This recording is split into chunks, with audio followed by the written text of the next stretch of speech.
The deteriorating labor market, worries about inflation and tariffs, political turmoil overseas that's roiling government bonds, questions about the sustainability of the AI spending boom, not to mention a point-by-point recap of what happened to the price of Amazon shares from 1999 onward, and what it was like being on the trading floor during the 1987 stock market crash. This week's MoneyShow MoneyMasters Podcast covers a lot of ground with two of the best in the economic and market analysis business. You're going to want to hear what they have to say and what it means for your investments as we head into the fourth quarter of the year. Joining me are Jim Bianco, President and Macro Strategist at Bianco Research, and Steve Sosnick, Chief Strategist at Interactive Brokers. Gentlemen, thank you both for taking some time out to chat. I want to kind of start with the jobs picture. I mean, that's been the story that certainly after the August report, and the number relative to expectations being very weak, and now we've just gotten these benchmark revisions, 911,000 jobs taken away from the prior tally.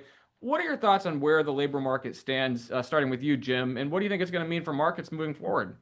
Well, there's two things about the labor market that need to be delineated, and I don't think that many people are doing it. One, it's clear that the labor market has been slowing, especially this year. That revision number that you mentioned that came out this morning is for March of 23 or April of 24 to March of 25. So that's data that's now a year and a half old.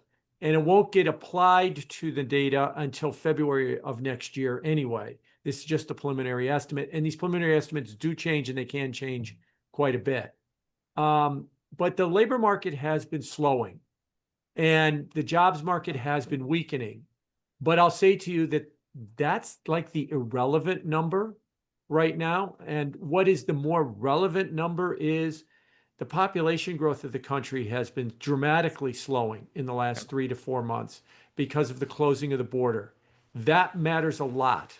There's 160 million people that have jobs. There's 212 million people between the ages of 16 and 64, which is what they consider the workforce. So what is the biggest driver of jobs in the United States? What's the population growth of the country? And right now, we don't know what the population growth of the country is. And we suspect that the population growth could be slowing dramatically.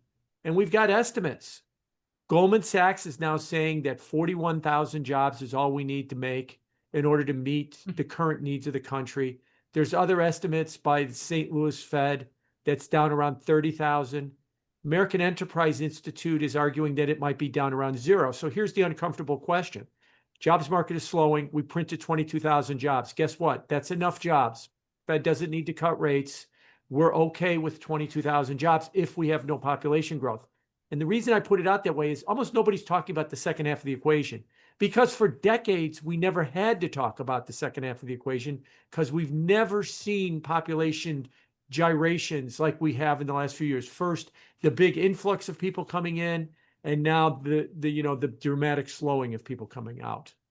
Okay. It's an interesting take because, again, like you said, it's not something I've seen talked about all that much. But I want to pivot, Steve, to the Fed. I mean, obviously, we're having a meeting in about 9 days now or 8 days now as we're talking. We're going to get that announcement.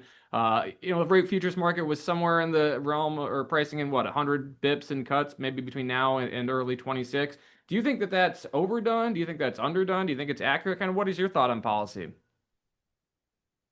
I think it's possibly a little bit overdone in terms, because remember, the market's been ahead of the Fed almost continuously. This point, remember, we came into 2024 expecting 8 rate cuts. We got the equivalent of 4. All year we've been expecting more rate cuts, and they've yet to really materialize. So that's fairly typical. Two aspects of it.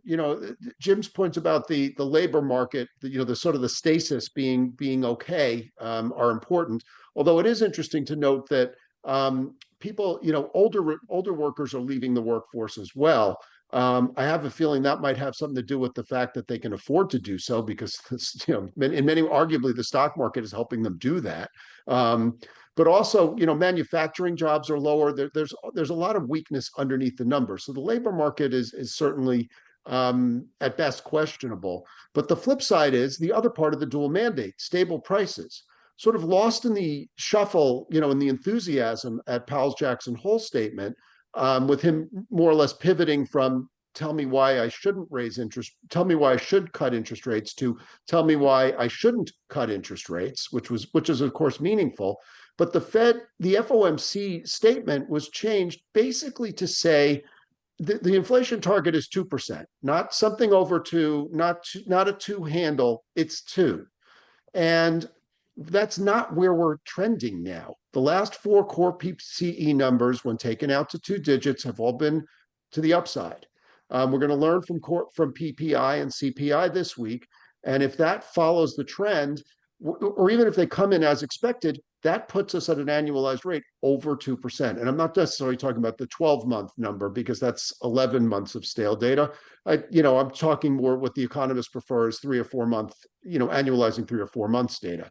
And so I do think that the idea that the Fed is just going to be gung-ho about cutting rates might prove a little more difficult. And that's not necessarily a market-friendly aspect to it, because if the Fed is slow, that raises the stagflation-y type of questions. I'm not a believer in 70 stagflation hitting right now, but it's, stagflation light kind of thing, persistent, relatively high prices, and not a great labor market. And then, of course, if we do need massive rate cuts, I always caution, be careful what you wish for, because if you have an economy that's so bad that it needs massive rate cuts, that's not necessarily good for the earnings that drive stocks. Got it. Jim, I want to talk a little bit about the shape of the curve, what's happened in the dollar, and the political markets interaction. How much of the steepening curve is just normalization? How much of it is, what's happening with the pressure on the Fed, the political pressure being brought by the administration? Any thoughts on what's happening there, and how things are going to unfold in the coming months? Yeah, let's start with the dollar. The dollar decoupled after Liberation Day in April, where it was falling, irrespective of what was also happening. But that was very short-lived. By about May, it's recoupled with the bond market. And now what seems to drive the dollar more than anything else is if yields go down, then the dollar goes down. If yields go up, then the dollar goes up, and yields are going down. And that's why we've been seeing a weaker dollar. So it's more explained by the more pedestrian type of thing that we're just seeing lower yields and expectations of lower yields. It's not the loss of American exceptionalism. Everybody's abandoning the dollar or anything like that. I think that was a brief summer storm months ago, and that is long since passed. As far as the yield curve goes, it has been steepening, especially at the long end of the curve. The 10-year and 30-year have been steepening a lot more than, say, the 5 and 7-year part of the yield curve. And it's largely been steepening on what Steve was talking about with the stagflation story. You want to cut rates and the market's unsure about inflation, the long end of the yield curve is going to go sideways to higher, and the front end of the yield curve is going to go down, and you're going to wind up with a steeper yield curve. And that's what we've been seeing. It's usually a steeper yield curve, all things being equal, is associated with stronger nominal growth. Now, I use the word nominal. That could either be stronger real growth or inflation or a little bit of the others. Now, one last thing when you talk about yields, should mention foreign yields, because they're going up right now. And what's interesting about that is they're going up in I'm talking about the developed world now. They're going up in the developed world. The Japanese, the BOJs hiking rates, they're going to hike rates again. Their long-term yields are going up. The ECB and the Bank of England have been cutting rates for a year. They've been doing exactly what Trump wants the Fed to do. And their long-term yields are going higher as well, and have been for most of the last year or so. So the rate cuts haven't been working. Again, it's fear of inflation. Their inflation numbers are a little bit sticky, even though they've got more of a stagflation story than the US, because they've been actually printing some negative GDPs in Europe. Also, they've got huge budget deficits. And then we've got a new thing now. We've got political risk that's coming into the equation. Yeah. For the first time ever, maybe ever, it looks like French 10-year yields they're within 1 basis point of Italian 10-year yields. France has never had a higher yield than Italy, and they're 1 basis point away from having that happen.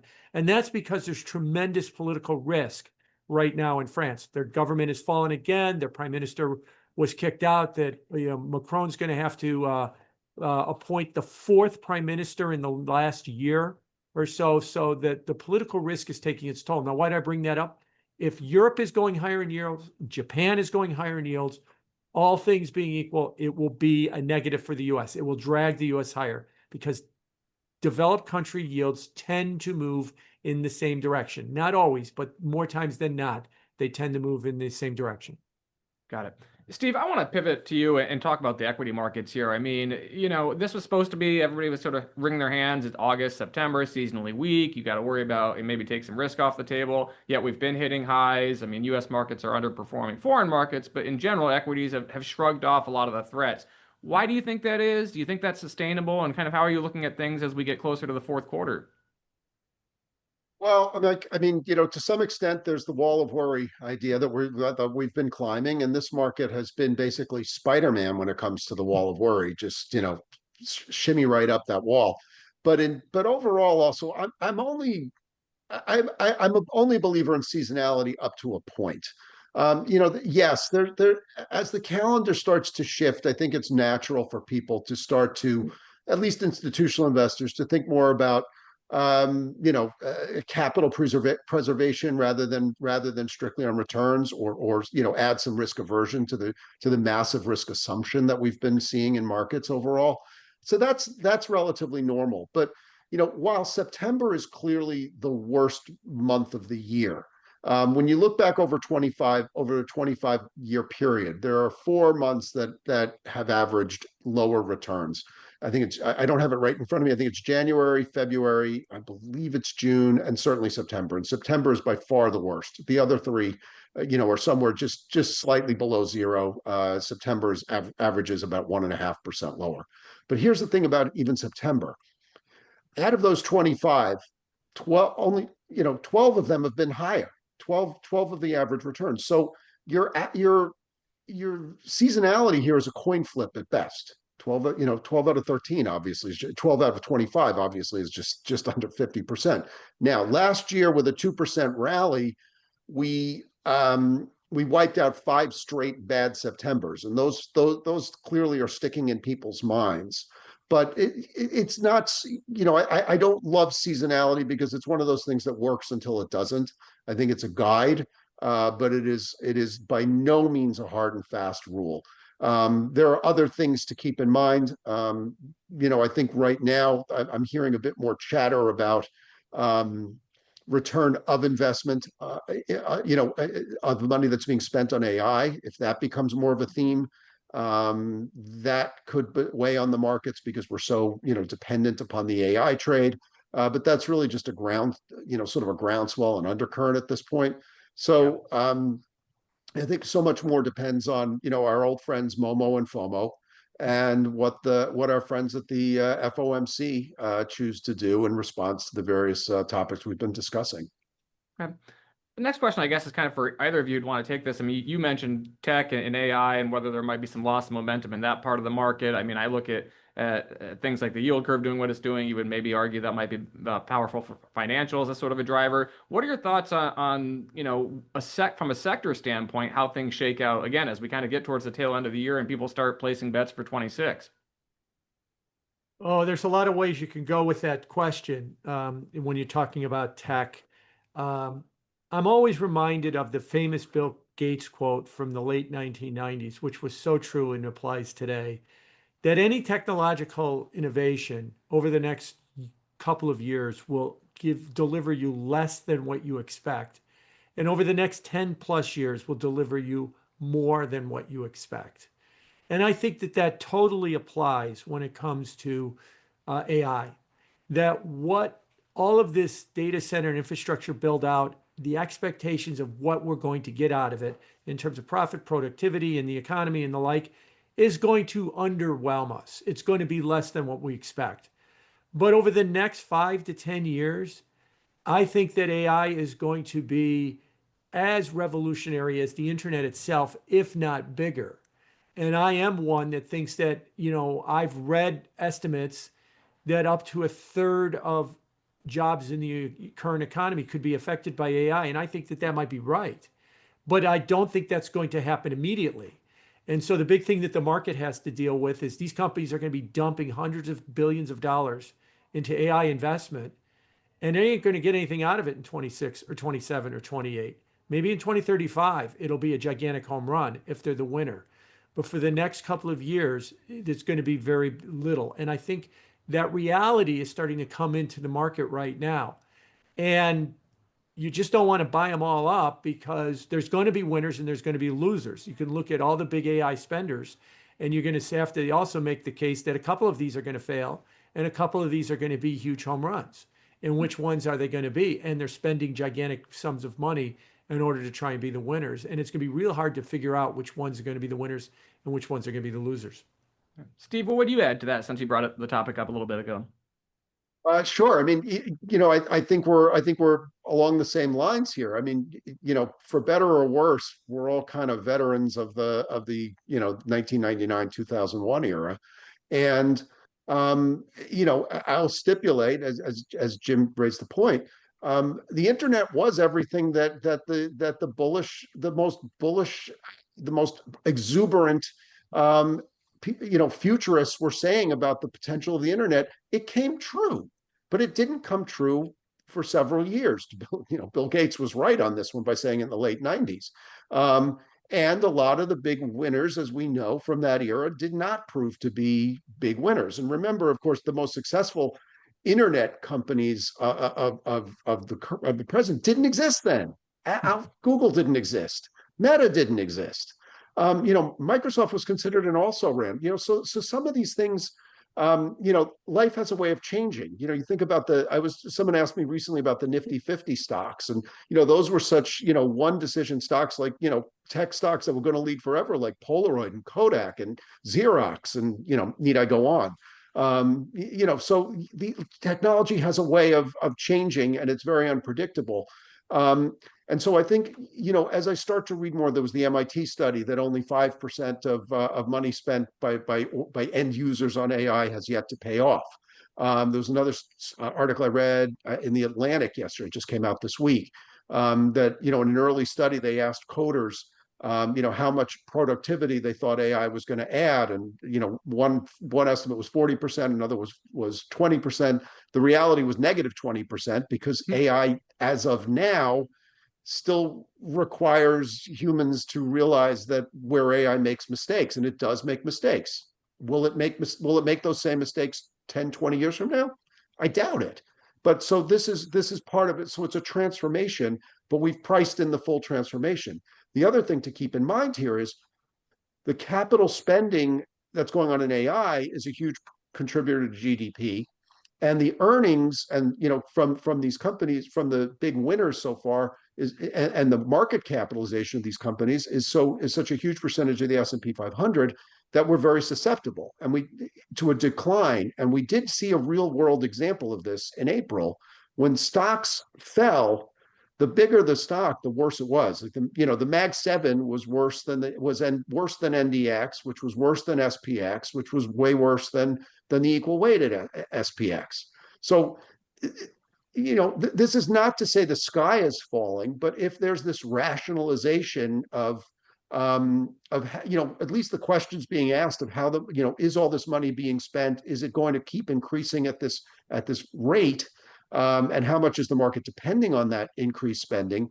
That can give us some bumps along the road. And I think, let's say as a longtime options trader, I do have to wonder if volatility the volatility measures are really pricing that in. And it's not clear to me that they are right now. Got it. If I could add to that, just a couple of quick anecdotes to that. If you go back to 99, in 1999, Time Magazine's Person of the Year was Jeff Bezos in the coming internet revolution. And as Steve said, if you took the most optimistic scenario that they painted in that story, the internet exceeded it. It was way more optimistic than that. But here's the rub. In 99, this is pre-split Amazon. Amazon stock was $100 in 99. By 2001, it was $6. You had lost 94% of your money if you had bought Amazon in 99, saying, wow, the internet's going to be greater than anybody's wildest imagination. First, you lost 94% of your money. In 2010, it was still $10. You had lost 90% of your money for 11 years. Then Amazon went from $10 pre-split to $3,300. And I know I say this to people and it doesn't register with them. You'd lose 90% of your money for a decade and then you'd make 30x on your money. Oh, I should have bought the stock. No, you wouldn't have bought the stock. You would have fired every manager that put you in that stock 6 times over. This is the risk you face. It took the internet longer than anybody thought. But once it finally got traction, it was way bigger than everybody thought. And that's why I think AI is going to be at the same time. And I'll just reemphasize one other point that Steve said too. I could remember back in 99, we were talking about Cisco being the first $1 trillion company, in which, by the way, it never has been. And we've got multiple $1 trillion companies.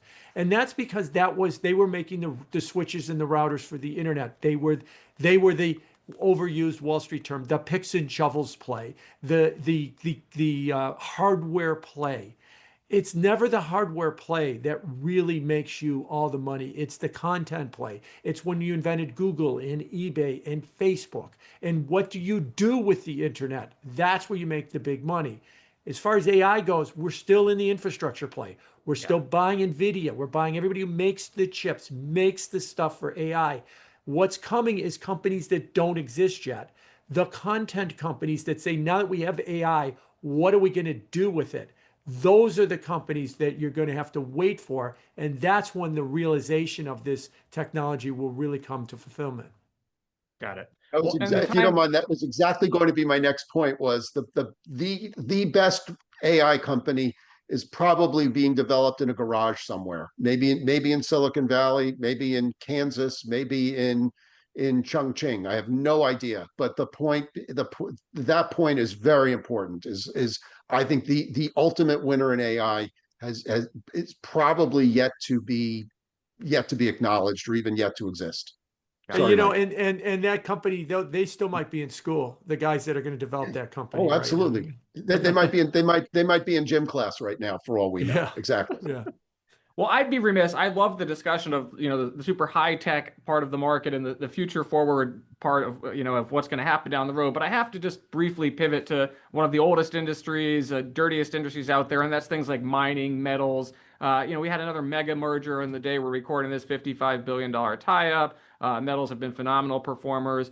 What do you think about that part of the market? Do you think this is going to continue, or is this something that we're just getting too exuberant, maybe again in that old world industry at this point? And this is just for whomever wants to take it. Go ahead, I'll Steve. go on this one, if you don't mind, Jim. It's funny because I started my career trading international stocks, basically Canada, Australia. This was in the 80s, and so it was a big late 80s, big mining boom. So these names have been familiar to me for my entire career, and we've seen this come and go. The rally in gold, I think, is very specific, and the reason I say that is, to all the central banking types of points Jim raised earlier in the discussion, I do think some of the rally in gold is the fact that you're seeing central banks move some of their reserves into gold away from the dollar, and that's a much less liquid market than the dollar. So if it doesn't take as much to move it, and that's been providing a lot of the backdrop. Gold is always thought of as an inflation hedge, and it is if you live in a country that borrows in currencies other than its own. So the U.S., we can print more money. Japan, they can print more money. If you live in Turkey or Argentina or someplace like that, you really ought to hold some gold, because they just can't print more money to pay their debts, and they have these perennial currency crises, and it's a way to diversify out of your home country. So from a U.S. point of view, I view it as much as an anti-dollar as anything else. So I'm not refuting gold. I do have a percentage of my portfolio, always have had a percentage of my portfolio in gold as sort of a diversifier. It has been a bit of a decorrelator. In terms of broader metals and mining and energy, that's more of a broad economic story. China has been the big push in terms of natural resources. Their economy, although they're trying to stimulate it, they're still in a bit of a deflationary cycle right now, which doesn't necessarily bode well. If the tariffs meaningfully hinder economic trade, hinder global trade, that doesn't help. So I do think that some of the more smokestack type of commodities do have some trouble here, even if gold has all the luster right now. Got it. Jim? Yeah, I'd agree with the comments about gold. Is that it is kind of. I've always said that everybody asks this generic question all the time. I'm uncomfortable with the financial system. How do I get my money out of the financial system? Well, prior to crypto, which is a way you could do it, the only way you could do it is gold, and you're not really all the way out. You're kind of only partially way out. So gold benefits when there's ever concern. One concern is inflation, but it's not the only concern. It could be deflation, it could be political risk, and the like. And right now, we've got a lot of political risk. As I mentioned earlier, we've got tremendous political risk coming out of Europe right now. I think a lot of Americans do not realize how fraught the political risk is between Germany, the UK, France. That Italy is the beacon of stability in Europe. That's all you need to know about how bad it is in Europe, that you have to look to Italy to be your point of stability. And then you've got, of course, the threat of independence with the Fed and tariffs and everything else. And it's no wonder that the instrument that you would associate with trying to get your money away from the financial system, precious metals, have been doing so well. And crypto, being another way that you could do it too, has been doing, relatively well over the last year. So this scenario will probably continue as long as this instability is with us. Got it. Well, we're getting to almost being out of time here. I just want to briefly get to each of you. Steve, you're going to be joining us in Orlando for the Money Show we have coming up there, and your session is tentatively titled Happy 38th Birthday Fed Put. Can you just let our listeners or viewers know, if they come to that session, what they're going to be learning about? Yeah, well, I like to say that I was there when I was like in the maternity ward when the Fed put was born, because I was on the trading desk at Solomon Brothers, and it wasn't the day of the crash; it was actually the day after the crash. Which, for those of us who were around then, remember that was actually worse at one point. And what I like to remind people is, that I think a lot of equity investors believe that the Fed put is designed to protect the stock market. And my assertion has always been, it isn't. It's not about stocks. It's about the other unspoken aspects of the Fed's dual mandate. The stability of the banking system, the stability of the finance and payment system, and all these other things, and the economy overall. It does play into it. And so, yes, that can help the stock market if the Fed gets active, but I think a lot of times people expect the Fed put to be there when it isn't. And the question I always ask people is, tell me what the strike price is on the Fed put, and tell me, right? So that's the gist of it. Got it. So can I just jump in there and say that, Steve, I love to see your presentation, because I was at Shearson Lehman Brothers a few blocks away during that same day in 1987 down in New York City. And you're absolutely right. It was that one sentence statement that Greenspan put out as the Fed chairman, that the Fed stands ready, willing, and able to assist anybody under any circumstance. That was really the Fed put, because all the stocks had started closing. And then MMI futures, remember those, Steve? The the MMI major market index futures reopened, limit up, and the market turned around that day. And we've had a Fed put ever since. I think you're absolutely right. The statement.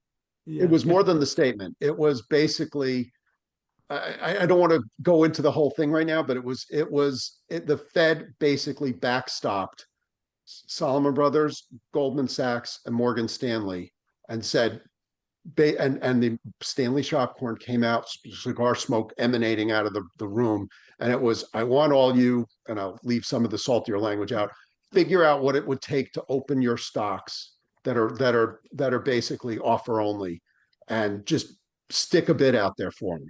Just put a bid out there. We did it. Morgan Stanley did it. Goldman Sachs did it simultaneously.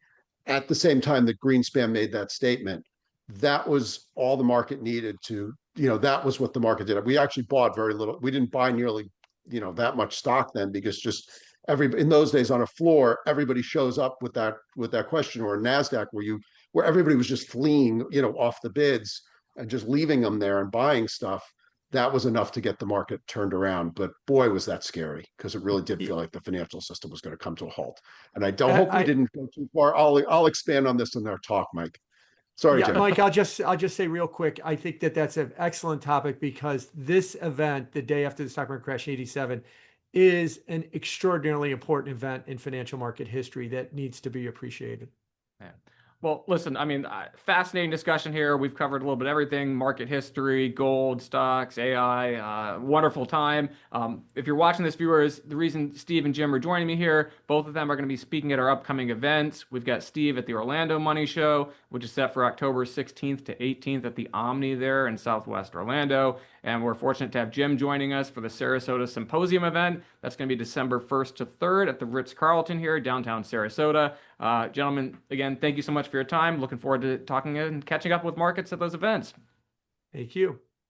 Thank you. Thank you, Mike. Looking forward to it.